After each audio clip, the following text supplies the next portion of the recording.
All right, now joining me, the radio voice of the Baltimore Orioles, Geoff Arnold. Jeff, thank you so much for doing this. Yeah, Michael, good to be with you. Yeah, you've been the voice of the Orioles now for 3 seasons, and you've done a very good job. But you've had a pretty interesting career journey, majoring in poli sci, political science, which is Mhm. a pretty unconventional approach for most broadcasters. So, can you take us through your entire journey up to where you are now? Yeah, it's an interesting kind of story. When I was at Dickinson College, Dickinson didn't really have a broadcasting program. And to be honest, I mean, somebody like you seems like they're probably bound for some place where they're going to be studying broadcasting and, eventually going on to great things and things like that. For me, I didn't actually know I was going to do the broadcasting thing until I got into college. I stumbled across it by accident when I went to the campus radio station and they had an opportunity to do some sports broadcasting. And Dickinson, I don't know if you've heard of it before, but it's a school where, you get a lot of lawyers and doctors and people that want to go work in business or finance or whatever. They don't really produce a ton of broadcasters, though. There is me and my colleague, Brett Hollander, who managed to somehow get to the Okay. major leagues by going there. So I kind of just stumbled into it and I got to do a lot of different games. And as you know, that so much of what broadcasting is about reps. And Yeah. so I ended up going there, and political science was a good major because it taught you how to write, which, as we know, for broadcasting is really important. The professors I had were awesome, and they were really tough, and they would really push you. So those kinds of things would help carry over into when I would do my broadcasting work. And so I did that, and then eventually kind of migrated to the minor leagues, and then eventually from there up to the major leagues. Yeah, it's pretty impressive journey. So you didn't really expect to be doing what you're doing now. I didn't know. I mean, I remember the first game that I ever did was at Hamden Sydney College in Virginia, and it was a weird non-conference football game my freshman year.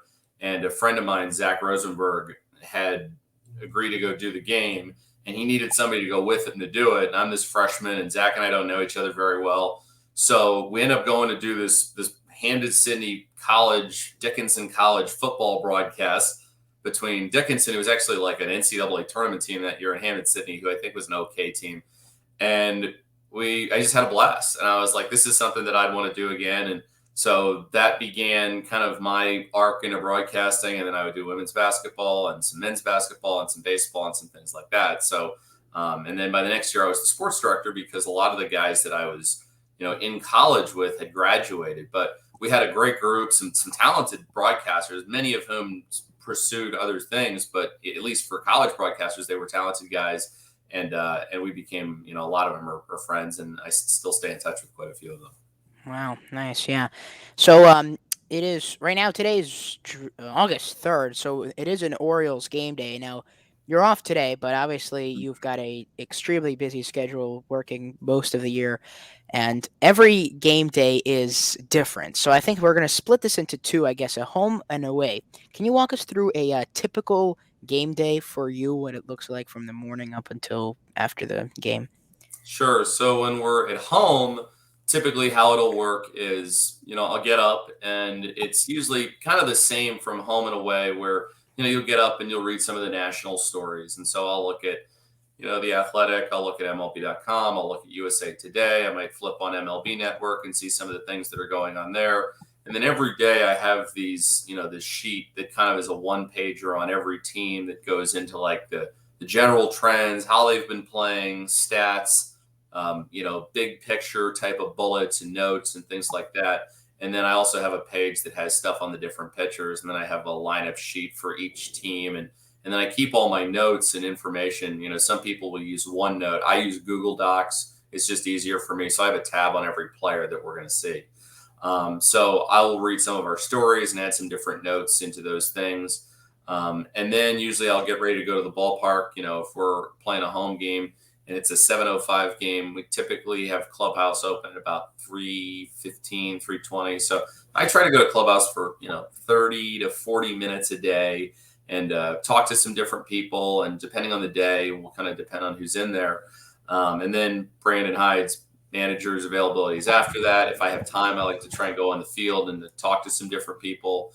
And then go up to the broadcast booth. We'll tape a segment or two for our pregame show. and then finishing getting all my notes ready, and then the pregame show starts at 6:30. We start at 7, do the postgame show, and when we're at home, if he's around, I typically give Ben McDonald a ride back to the hotel, so we'll sometimes get a beverage and talk about the game after it's over. And then with the road, it's pretty much the same type of thing. But generally the day starts for me at around 9:30, and kind of starts big picture, looking at some of the national stuff that went on, and then gradually lock into some of the Orioles stuff that's happening. And then by the time I get to the park, then it's just kind of getting into the stuff going on that day, and then doing the game. And then it's kind of like Groundhog's Day. You move on to the next day. Yeah, and that. I mean, it seems like it's always, obviously, every day, every game is a different game. It's always a different story, so it's a pretty fascinating thing. And what about like today, the Orioles? I know you're off, but today the Orioles, I believe they play at like 2:30, 2:05, something like that. Yeah, I think like 2:05, something like Maybe that. 2:05, something like that, where you're pretty crammed in that day. How do you kind of get all of your work done that you would balance out throughout? It's a good question. I mean, a lot of it is like on the final day of a series when you're playing those day games, and it might be, especially on a weekend, you're playing a Sunday game at 1:05 or 1:30 or whatever it is. Usually I'll do some work the night before, and I'll try and get some stuff taken care of, and then I'll get up the next day.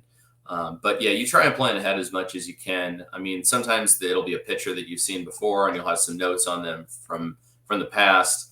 But yeah, that's just part of it with baseball. There's some days you're going to go in and you're going to be more prepared, and there are going to be some other days where you go in and you're a little less prepared, and that's just kind of the nature of the beast. Absolutely. And talking about the Orioles, they have really turned things around this year. I mean, I live in Owings Mills, Maryland, in Baltimore County. I've lived here my whole life, so I mean, I'm not like a insanely huge baseball fan. I like football a lot more, but I watch baseball. I've been watching baseball for most of my life, and the Orioles, obviously, they've been my favorite team for a while. And like this year, something they've clicked. The attitude itself in the clubhouse seems to have changed, and obviously, you have a front row seat to that. So, can you kind of talk about what the attitude in the clubhouse has been like this year as opposed to like previous years? Well, it's tough because remember, I got here in 20, so we didn't really have clubhouse access the previous 2 years. But I can tell you, just from just being in there this year and from getting to know a lot of the guys and spending time around, there is a sense of when they come to the park every day, they're going to win. And in the previous couple of years, you're in the very beginning of your rebuild process. It's a challenging stretch because you're playing the American League East, and there were definitely question marks about the pitching staff, which had been a real issue the previous few years. And this year, you have one of the best bullpens in baseball. Your pitching staff is far improved, and I think that for the Orioles, there's a sense of who's going to be the guy that's going to get it done for us tonight. And it's been really cool to watch these last 2 nights in Texas because they have gotten a lot of runs early. The starting pitchers have given you quality starts. You've taken the load off of the bullpen. So that's been great. But, I think that it's very positive. You have a couple of great I mean, everybody's great in the clubhouse, and it's a very easy group to like. And they're nice people. They work their butts off.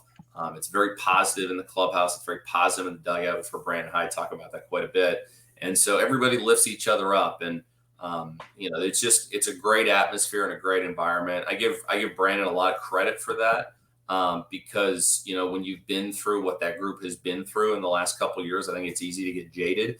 But they never did. And after April, when they went 7-14, they've been well over 500 since then. Yeah, now not even last place in the AL East. We're pretty well in the wild card run. So yeah, game and a half out of a wild card spot. Yeah, it's looking good. I'm excited. Do you think there's a good chance at a playoff for the playoffs? I think it's going to be probably a little tougher, and you know what? Like if you look at the trade deadline and how Mike Elias went about things, I mean, Trey Mancini, you only have 9 weeks left, and mutual options rarely get picked up, and so you have him, and I know that's a tough blow for a lot of fans, but I think that was one where, it'd become a running joke over the last year and a half as to whether or not he was going to be dealt. And I think Trey was ready for it and ready for whatever was going to happen.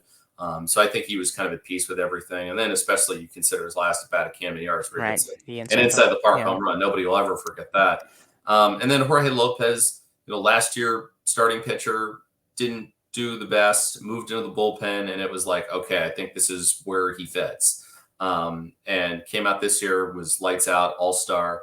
And, he ended up getting traded, and, the reliever market can be kind of volatile. So you got some prospects back for him. But, if you look at all the different projection systems, and the Orioles have their own internal model, so you're not really sure what that is. But if you're looking at Fangraphs or Pacoda or any of these other ones, and we said this yesterday on air, there's anywhere between a better than 1 in 5 chance to maybe a 2 to 3% chance. So you figure it's going to be pretty tough just because of who's in there and kind of the mode that all these other teams are in. Plus, you're playing a stretch of games right now against sub 500 teams where you look at the Cincinnati Reds and you get the Rangers and you get the Pittsburgh Pirates. But after that, you get 14 games and you're seeing teams like Astros, Red Sox, Rays, Blue Jays. Like, you're going to have some tough games coming up against some of the big boys. So, assuming you play about 500, you're still, we said a game and a half out. If you were able to hold your own and, play about 500 baseball against those teams, you're still on the outside looking in. So I think they're a little ways away. I think they're really close. And I think they're ahead of schedule, which is, I think, considering that 2020 was a bizarre year where you lost a whole minor league season. I think that you would certainly take what you've done right now. And it's without question been a year of tremendous progress. Yeah, it's definitely been super positive to see. And I think if not this year, I mean, as you mentioned, we got a really young, good core. So in next year, in a few years, should be a pretty nice baseball team for a few years to come. And obviously, we just you just spoke about the MLB trade deadline, Mancini being dealt and Lopez being dealt. You just talked about that, but just around the MLB generally, I mean, we had some big moves up to yesterday. So Soto obviously going to the Padres, Hader going to the Padres, Josh Bell also go to the Padres in that Soto deal.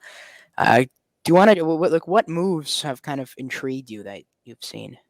Well, I mean, it's hard to ignore what San Diego did at the deadline because Soto moves there and Josh Bell and they get Josh Hader and the Padres have mortgaged their future and they're going all in right now and they put everything in the center of the table. And if you consider what AJ Preller has done in his time with San Diego, he's somebody who's willing to wheel and deal, but never quite like this. I mean, this is a blockbuster stretch. That we, one of maybe the craziest deal that we've ever seen.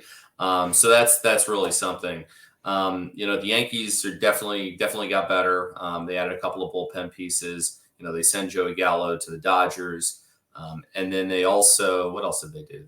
They make those couple of deals. They had Montas as a starting pitcher, which they really needed, and then they get Benintendi, which is key too.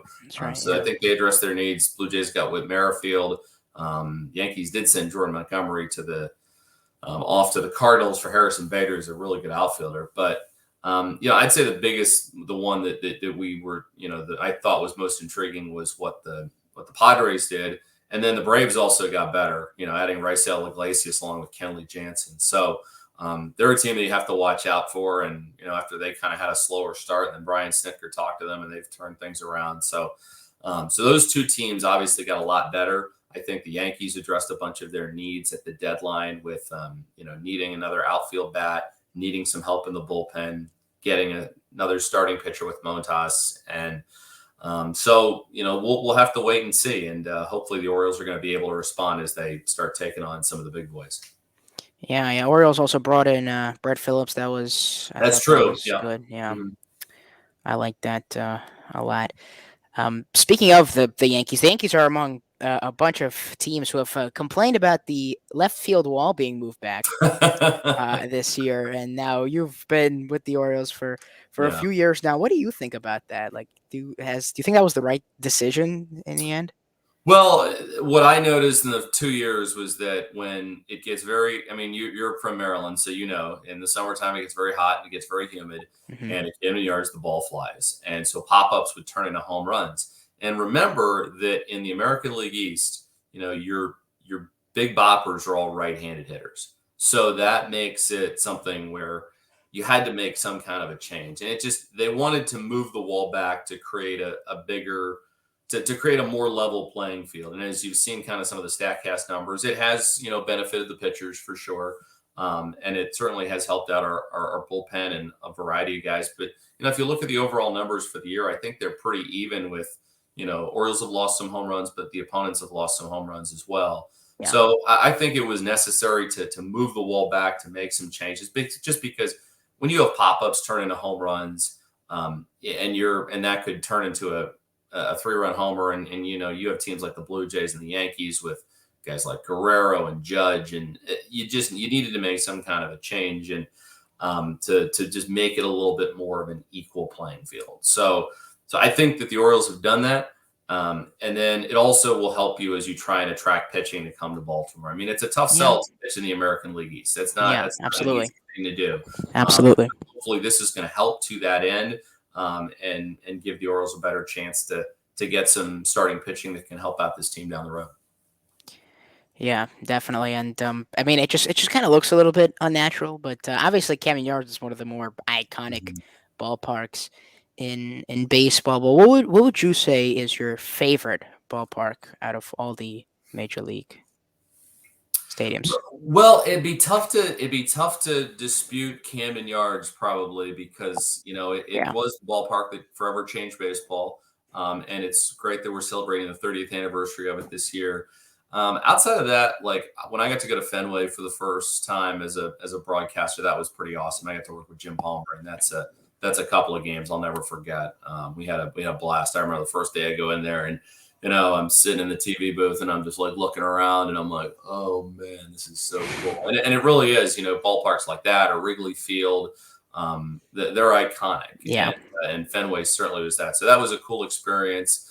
And then, in terms of some of the newer ballparks that are really cool, love Citizens Bank Park in Philadelphia. I think it's great. It's a great place to watch a game. In any place where you can get a cheesesteak in a couple of different places in the outfield, you can't really refute that. Yeah. I'm also a pretty big cheesesteak guy myself. I love going up there to Philly. Big fan of the city there. Philly's nice. Generally, so you majority of the season you're on the radio, right? Mm-hmm. But you also work a handful of games on TV, and it's pretty different, right? Because radio, it's all like description. You have to paint the picture of what's happening, and TV, they see what's happening. So it's kind of a pretty intriguing balance. How do you balance the TV and the radio? So I do about 20 games on television for Masson. When I do radio, nothing happens until I say it happens. You're kind of going at full speed. Like you said, you're the eyes and ears of everybody, and so you have to make sure that you're doing a good job of that. And radio is a play-by-play medium, so it really comes down to the person calling the game. Television is very different. On TV, it's about the analyst, and it's making sure you're point guarding the broadcast and you're getting your analysts in the spots where they want to go and things that they want to do. So when I work with Jim Palmer, for instance, it might be a little different than, say, working with Ben McDonald. And when you work with, all the different kinds of, TV people, it's really about figuring out what your analyst wants to do and also making sure not to overtalk. You don't, there's a picture in front of you, you can let it breathe. And you're captioning and you don't have to go as fast. And so it's just a different way of kind of doing a broadcast. And you have to kind of, when you walk into the TV booth, you have to mentally remind yourself where you are, not to talk too much, to remember that the analyst is the star of the show, and to also realize you just don't have to describe as much stuff. You can caption some things a little bit more. And I do it pretty well, I think, where I can adjust between the two, but it's a balance that takes some time. I think I was helped out by that when I was in the minor leagues. I would do a lot of baseball on radio, but almost all my off-season work was on television. So I kind of developed a way to balance the two different mediums, just because I was always for like 5 or 6 years doing half radio and then half TV. Yeah, and it's definitely a balance. I think you do a very good job of it. You were we were talking about preparation earlier, when we Mhm. were going through the typical game day, and can you kind of talk about what's the difference in, I guess, in preparation for TV and radio? Because I'd imagine you probably would want like more stories of a player on TV, right? I would agree. Yeah, you probably want a few more stories on television. All the numbers and stats and things like that are on the screen, so you don't really need to do as many numbers. You're looking for things to, when you're calling a game on TV, to accentuate the broadcast, because there's certain things that are given to you versus on radio where you have to tell everybody, okay, Adley Rutschman has got 11 of the last 12 games where he's reached base multiple times. And then you can go through his numbers or whatever. But like that's going to show up on TV as a lower third on the screen. So you're going to be looking for something to maybe accentuate that, or you're looking to get your analysts involved to talk about what he's seen from Rutschman during those stretch of games. Same thing with like hitting streaks, stuff like that. Radio, you got to talk about it yourself and give the numbers.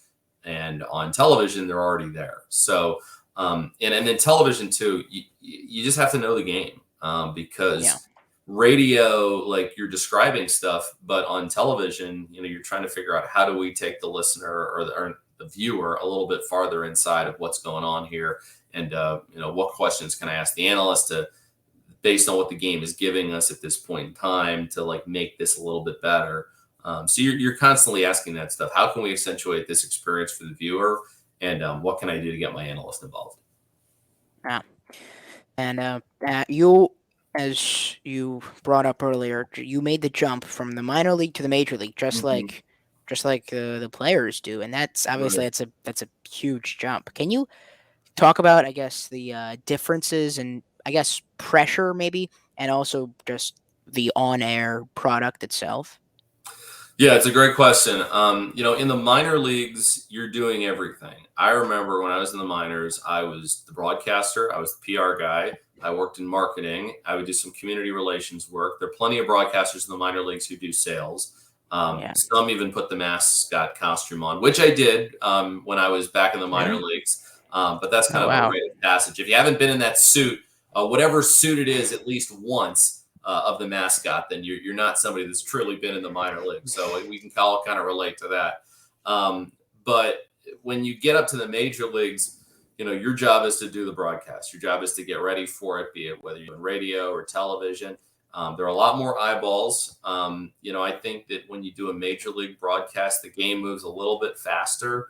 And it's about the game, and it's trying to make sure that it's a good experience for everybody. I think sometimes, and I've gotten a lot of tapes from minor league broadcasters, and they'll do a lot of term variants and stuff like that. And what I stress to a lot of them is make sure when you're doing a broadcast, you're using terms that people understand, because so many Yeah. people that listen to games are casual listeners. And, some of them, there are a lot of diehard fans that listen, but you don't want to throw them off with weird verbiage and terminology and things like that. And sometimes I'll hear minor league broadcasters be a little too cute and just try and do that.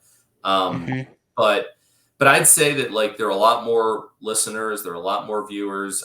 If you make a mistake or say something dumb in the minor leagues, it doesn't usually make much of a difference unless it's something really, really bad. In the major leagues, you have to be a little bit more careful sometimes about what you say.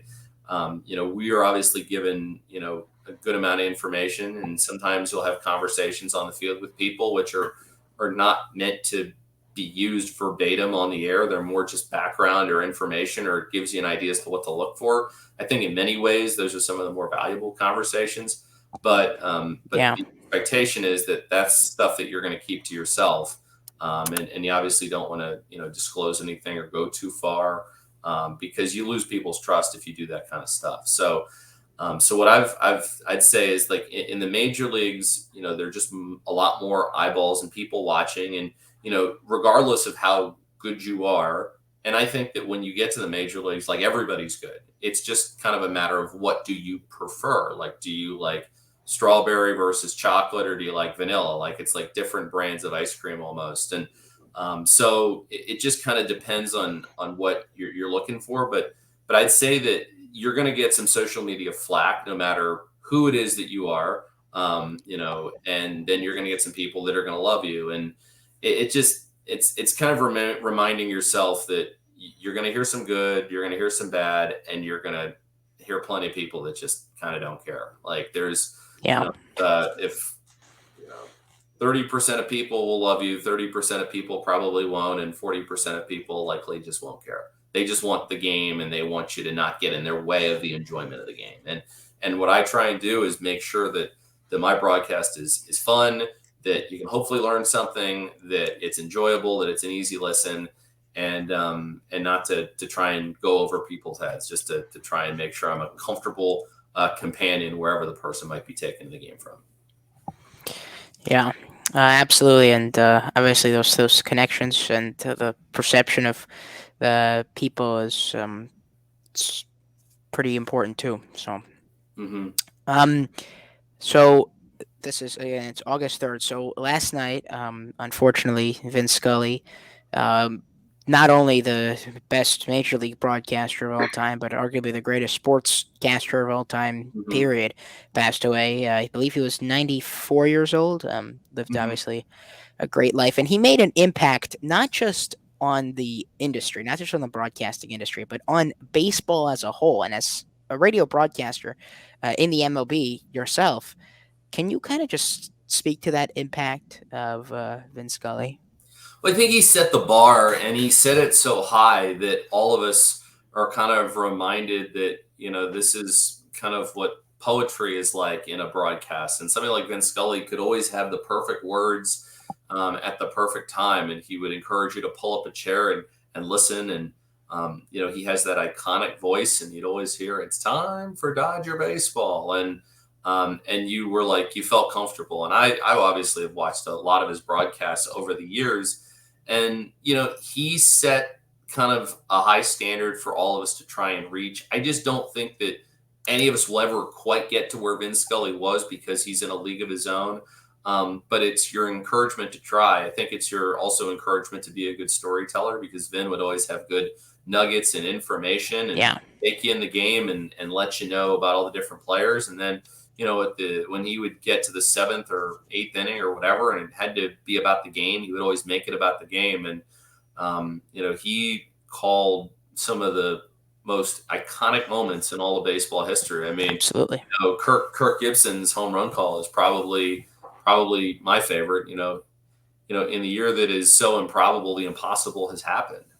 So for me, Vin Scully is the bar that everybody aims towards. I don't think anybody will ever get there, but it's encouraging to have somebody like that who can set it where it was, kind of push you along to be better with every broadcast that you do. And just the legacy that he leads and all the years that he did it. And the fact he also did it by himself, which is just incredible. RIP, he'll be missed. And, Absolutely. Yeah. and for many people, he is the soundtrack of baseball now and forever. Oh yeah, sure. Yeah, absolutely. He definitely will be missed.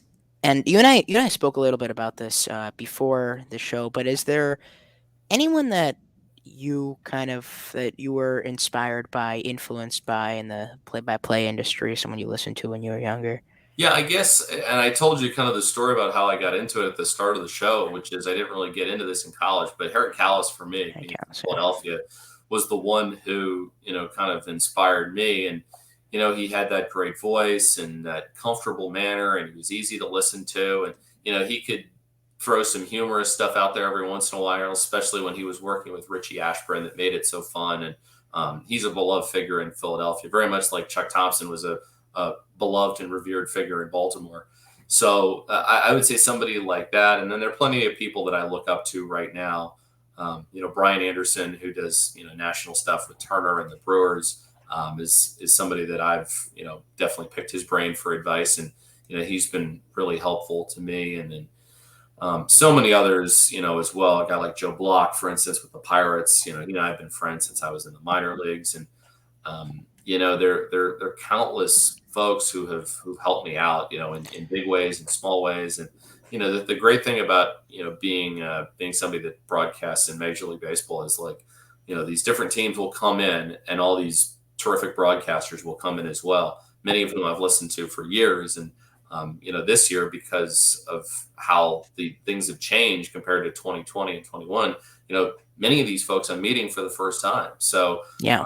It's pretty cool when they all come in and you get to talk to them, and so those are some great experiences, and why it's so much fun to do what I'm doing. Absolutely. I won't keep you too much longer here. I do have just a few more questions. I know we are running out of the scheduled time, but Oh, you're good. You're good.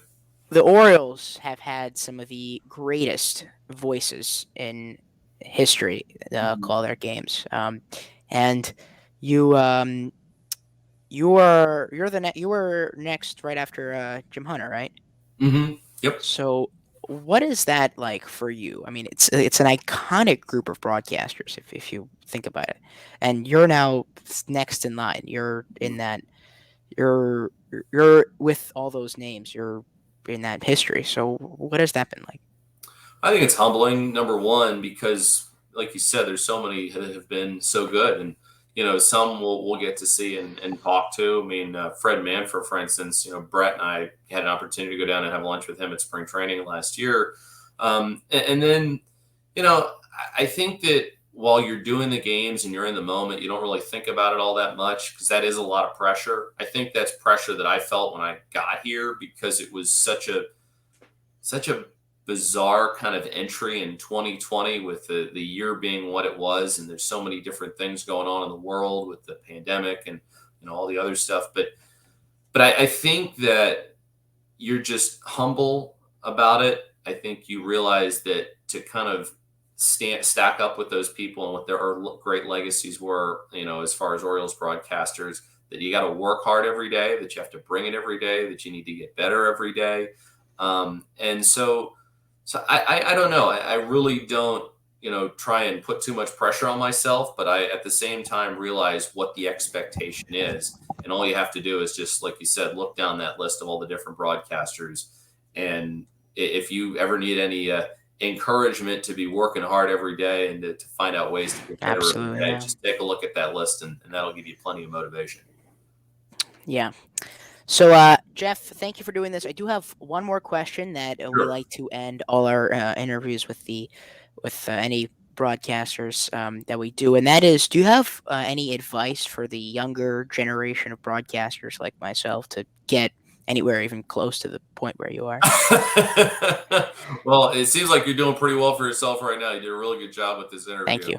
you. I would say that, number one, be a nice person.